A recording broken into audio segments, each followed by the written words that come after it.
Okey, kita teruskan dengan C. Okey, C dia suruh kamu lengkapkan premis dalam hujah yang berikut. So kamu ada premis 1, premis 2 dan juga kesimpulan. Okey, yang ni kamu kena hafal bentuk-bentuk hujah dekat sini. Okey, hujah dia memang bagi dalam 3 keadaan. So ini hujah. So hujah ni ada 3 jenis. Okay, so kalau kamu dah berjaya menghafal, kamu selayaknya tahu bahawa ini adalah hujah jenis yang ketiga. Okay, apa yang disebut tentang hujah yang ketiga? Okay, hujah yang ketiga, premis 1 dia. Okay, sebab dia ada premis 1, premis 2 dan juga kesimpulan. Okay, premis 1 untuk hujah jenis yang ketiga, ini adalah jika P maka Q. Cikgu ringkaskan.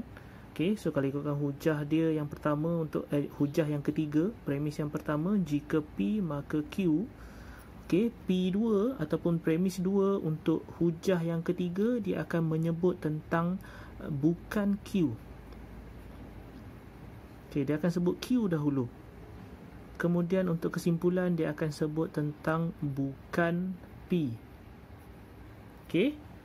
So ini adalah jenis yang ketiga. Dia akan menyebut tentang bukan. Okey, bukan ataupun mungkin disebut sebagai tidak. Okey. So kalau kamu baca dengan mungkin yang nombor premis 2 ni mungkin tak nampak sangat, tapi untuk kesimpulan, kamu boleh baca garisan Y sama dengan 3x tambah 7 dan Y sama dengan mx tambah 12 adalah tidak selari. Okey, tidak dekat sini. Tidak ini yang menjadikan ianya adalah jenis hujah jenis yang ketiga, kerana dia akan sebut sama ada bukan ataupun tidak.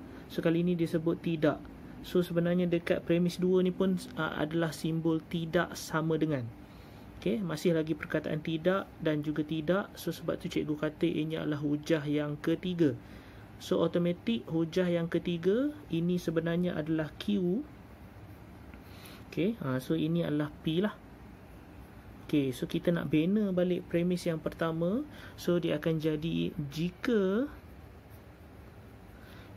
P lah sepatutnya. So yang ni dah ada perkataan tidak, so kita kena jadikan ataupun buang perkataan tidak. So dia akan jadi jika Y sama dengan 3x tambah 7. Mungkin jawapan dia agak panjang sikit. Dan Y sama dengan mx tambah 12 adalah selari. Okey, kita dah boleh buang perkataan tidak tu, adalah selari. Asalnya adalah tidak selari. So kita akan jadikan adalah selari, maka M sama dengan 3. So itu adalah jawapan untuk premis 1. Sebab kamu terpaksa buang perkataan tidak dan kamu terpaksa buang perkataan tidak dekat sini. So sepatutnya dia akan jadi sama dengan 3. So ini dia akan jadi adalah selari. Itu adalah jenis yang ketiga lah, hujah jenis ketiga. So kamu kena baca dan faham. Okey, untuk soalan D, diberi luas L. Okey, dia sebut tentang luas, so bla bla bla, bolehlah kamu baca. So dia ada bagi rumus dekat situ, rumus untuk luas segitiga. Okey, so buat satu kesimpulan. Okay, dia suruh kamu bina kesimpulan. So dia dah bagi rumus dekat sini. Okay, dia dah bagi rumus. Kemudian dia suruh buat satu kesimpulan berkenaan dengan sebuah segitiga yang mempunyai panjang dan lebar. Okay, dia dah bagi nilai panjang, dia dah bagi nilai lebar. So apa yang kamu kena buat? Ini sebenarnya soalan berbentuk didaktif ataupun didaksi. Okay, didaksi ini sebenarnya berkenaan dengan apa? Dia akan bagi rumus, dia akan bagi nilai, dia suruh kamu masukkan dalam nilai. So X ni sebenarnya panjang, Y ini sebenarnya lebar. Itulah dia.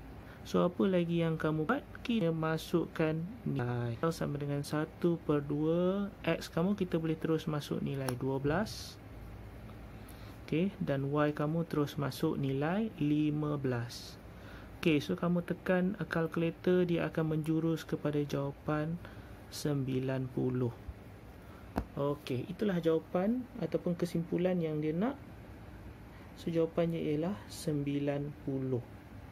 Itu sahaja.